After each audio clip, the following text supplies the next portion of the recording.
ọlụ na mbụ nke a na-alụ na okporo ụzọ Otekai ruru kilomita 3 nakwazi ụma 5 nke si ụga banye mkpọrọgwụ wee luo Amaesi abụrụgakwanụ nke wetara n'isi njedebe ma lụchaa. Nya bụ ụzọ bụ nke gbara ụkwụ na Amaesi akpụ bụzi nke awara aka na abụọ ebe mmiri ga-esi na ya wee na-aga ma bụrụkwazị nke a chọrọ mma ọfụma. Onye nta aka anyị na-akwụ maka ọlụ Ngozi Obileri ga-ewetara gị aka.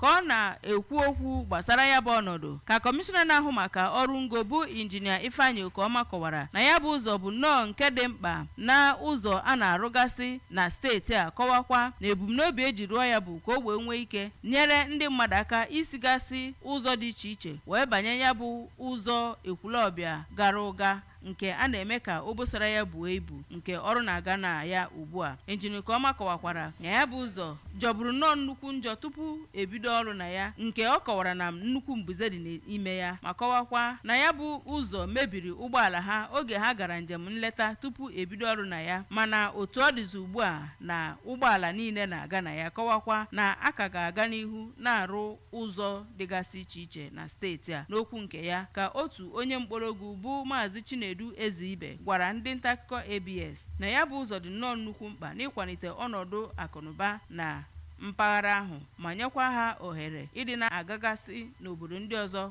gbara ha gburugburu site na okporo ụzọ awara awara si ụga gaa mkpọrọgwụ gaa Amaesi. Abụ m Ngozi